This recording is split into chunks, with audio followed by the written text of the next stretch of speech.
అందరికీ హాయ్. యాక్చువల్గా మనం జియోగ్రఫీ కంప్లీట్ చేసుకొని హిస్టరీలోకి వెళ్ళాం కదా, కానీ మనకు జియోగ్రఫీలో మ్యాప్ పాయింటింగ్ అనేది పెండింగ్ ఉండిపోయింది. సో దాన్ని జస్ట్ ఒక 10 మినిట్స్ లోపల లెస్ దెన్ 5 మినిట్స్ అనుకుంటా ఓ 5 మినిట్స్ సెషన్గా తీసుకొని ఎక్స్ప్లెయిన్ చేస్తాను. అసలు యాక్చువల్గా మ్యాప్ పాయింటింగ్ ఎలా చేయాలి, ప్లస్ ఇంపార్టెంట్ పాయింటింగ్స్ ఏవి, అది లొకేషన్స్ పాయింట్స్ కావచ్చు, రివర్స్ కావచ్చు, మౌంటైన్స్ కావచ్చు, ఏదైనా కూడా ఇప్పుడు నేను చెప్తాను. చూడండి ఎలా లొకేట్ చేయాలి అనేసి. యాక్చువల్గా మనకు వాటర్ రిసోర్సెస్ లెసన్ నుంచి కూడా మనకు మ్యాప్ పాయింటింగ్ రావచ్చు. లైక్ ఎలా అంటే రివర్స్లో ఇక్కడ మనకు గంగా, బ్రహ్మపుత్ర, గోదావరి, కృష్ణ చాలా ఉన్నాయి. కానీ మనం గుర్తుపెట్టుకోవాల్సింది కృష్ణ. ఎందుకంటే మన కృష్ణ వాటర్ రివర్ డిస్ప్యూట్ గురించి డూ యూ నో అనే ఒక ఆర్టికల్ ఇచ్చాడు కదా. సో అది ఉంది కాబట్టి మనం కృష్ణ గురించి తెలుసుకోవాలి. కానీ కృష్ణ గురించి అడిగితే చాలా మంది ఎలా పెడుతున్నారంటే ఇలా కృష్ణ అని రాసేయడం, లేదా ఇక్కడ కృష్ణ అని రాసేయడము, ఇటు ఒక డాట్ పెట్టి రౌండ్ అప్ చేసి కృష్ణ అని రాస్తున్నారు. అది ఒక లొకేషన్ కాదు, అది ఒక ప్లేస్ అయితే కాదు కదా, రివర్ కదా. రివర్ కాబట్టి మనం ఒక లైన్, కర్వ్ లైన్ రూపంలో చూపించాలి. సో కర్వ్ లైన్ రూపంలో చూపించాలంటే ఎలా చూపించాలి? ఈ కృష్ణ అనేది మొత్తం సౌత్ ఇండియా కూడా ప్రవహించట్లేదు. కొంతమంది ఇక్కడ లైన్స్ గీయడం, ఇక్కడ లైన్స్ గీయడం కూడా ప్రాబ్లమే. మనకు తెలిసినంత వరకు కృష్ణా రివర్ అనేది మహారాష్ట్ర, కర్ణాటక, ఆంధ్రప్రదేశ్, ఎక్కువగా ఆంధ్రప్రదేశ్ మనకు తెలుసు కాబట్టి. సో ఆంధ్రప్రదేశ్ ఈ ఏరియాలో ఉంటుంది కదా. ఇలా ఒక కర్వ్ లైన్ ఇలా గీసేమంటే సింపుల్ చాలు అనమాట.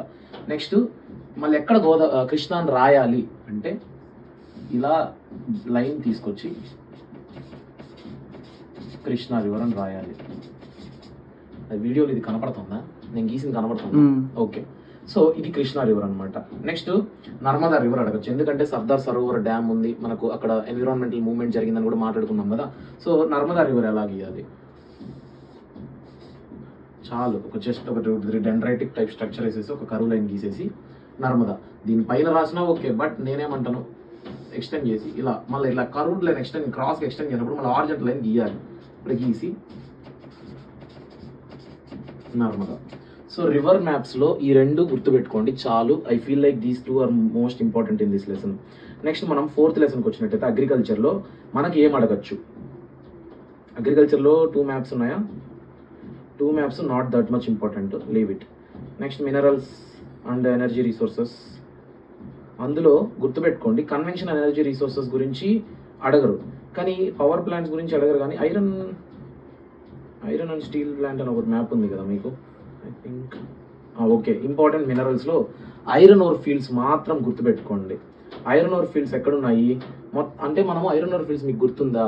దుర్గ్బస్తర్, చంద్రపూర్ బెల్ట్ అని, చిక్మంగళూరు బెల్ట్ అని, ఒడిశా, జార్ఖండ్ బెల్ట్ అని అలా మాట్లాడుకున్నాం. అప్పుడు ఎలాగా అదొక పాయింటా? బెల్ట్ అనేది ఒక పాయింటా? కాదు, ఒక ప్రాంతం. కాబట్టి ఫర్ ఎగ్జాంపుల్ ఎలా గీస్తారంటే సింపుల్ చూడండి, ఇలా ఒక రౌండ్ అప్ టైప్లో, కరువు టైప్లో గీసేసి షేడ్ చేయండి. మరి థిక్గా షేడ్ చేయకుండా జస్ట్ అలా షేడ్ చేసి మళ్ళీ దాన్ని కూడా ఇలా ఒక లైన్, హారిజంటల్ లైన్ గీసి రాయండి. ఏమని రాస్తారు? ఇది ఏంటి? ఒడిశా, జార్ఖండ్ బెల్టే కదా, ఒడిశా, జార్ఖండ్ బెల్ట్. ఓకే, ఇప్పుడు మినరల్స్ గురించి గుర్తుపెట్టుకోవాలి. మనం మినరల్స్ ఏమేమి ప్లేసెస్ నేను కొద్దిగా చెప్తాను చూడండి. హజారీబాగ్, ఇలా అదొక ప్లేస్ కాబట్టి ఇలా పాయింట్ పెట్టి దాన్ని రౌండప్ చేసి ఇలా గీసి రాయండి, Hazaribagh.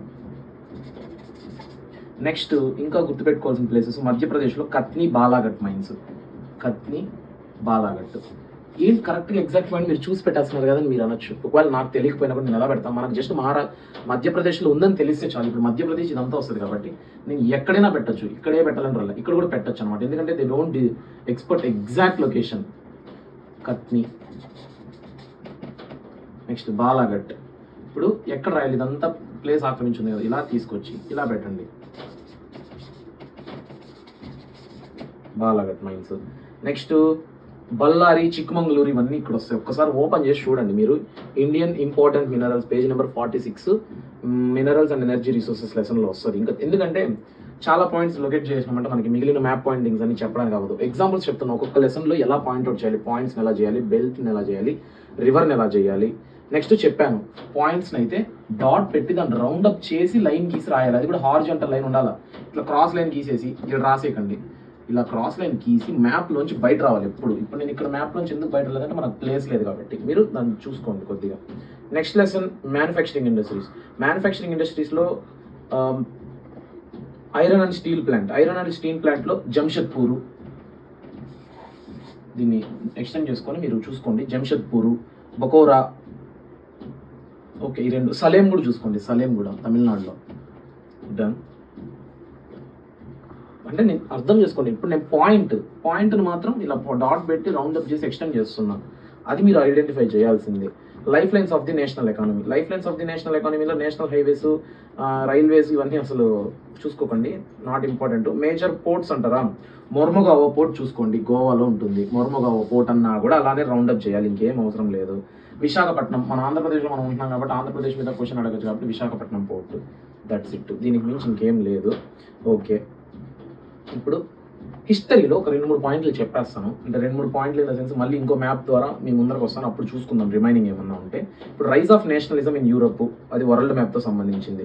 Rise of nationalism in India, ఇది నేను ఇంకా వీడియో చేయలేదు, బట్ అప్పుడు నేను లెసన్ చెప్పేటప్పుడు మీకు బాగా అర్థం అవ్వాలి కదా, మళ్ళీ అప్పుడు పాయింట్స్ను అడగకూడదు మీరు. కాబట్టి ఇప్పుడు మనం rise of nationalism in India మాట్లాడుకునేటప్పుడు కొన్ని ఎలాంటి ప్లేసెస్ మాట్లాడుకుంటామంటే గుజరాత్. ఇప్పుడు దండి మార్చు, దండి ఎక్కడ ఉంది? గుజరాత్లో ఉంది. గుజరాత్ పార్ట్లో ఎక్కడైనా పెట్టచ్చు మీరు దండి మార్చు. నెక్స్ట్ ఓకేలే, నేను హిస్టరీకి సపరేట్గా మ్యాప్ తీసుకొచ్చి మీకు world map I will try. ఇలాగా మెయిన్ మీరు చూసుకోవాల్సింది ఏంటంటే పాయింట్ ఇలా డాట్ పెట్టి ఇలా రౌండప్ చేసి ఇలా అన్నా పెట్టండి. ఇలా డాట్ పెట్టి ఇలా రౌండప్ చేసి ఒకవేళ ఇలా అన్నా పెట్టండి, అంతేగాని ఇట్లా లేదా ఇట్లా లేదంటే ఏమి పెట్టకుండా డైరెక్ట్గా ఢిల్లీ ఎక్కడ ఇలా రాస్తే మార్కులు రావు. ఇలా పెట్టినా కూడా కొద్దిగా ఆక్వర్డ్గా ఉంది మ్యాప్ లోపలే. ఒక లైన్ గీయండి, సైడ్కి పెట్టుకోండి, గీయండి, రాయండి, అదొకటి. రివర్స్కి అయితే జస్ట్ ఎత్తుకొచ్చి ఇక్కడ కృష్ణ అని ఇట్లా ఫ్లాట్గా రాసి ఇదంతా ఏరి ఇంత పెద్ద కృష్ణ అని రాసాం కదా పేరు, ఇదంతా రివర్ అని వాళ్ళు అనుకోరు. నువ్వు ఇట్లా కరూర్ లైన్ గీయాలా, తప్పదు. That's it for the river map. And any point that is mines కావచ్చు, ఏదన్నా ఇంకా బెల్ట్లు, ఏదన్నా ఒక ప్రాంతం గురించి చెప్తున్నాం, not a particular place, any region which include so many places. అంటే ఇలా ఒక సర్కిల్ గీసో లేదంటే ఎనీ స్ట్రక్చర్ గీసి షేడ్ చేయండి, లైట్ షేడింగ్, థిక్ షేడింగ్ వద్దు, ఇంతే. మ్యాప్ పాయింటింగ్స్ చాలా రోజుల నుంచి ఎలా పెట్టాలి అని నేను చెప్దాం అనుకుంటున్నా. ఇన్ని రోజులకి ఈ మ్యాప్ పాయింటింగ్ వచ్చింది మన చేతికి. Thanks for the one who gave this map pointing. That's it.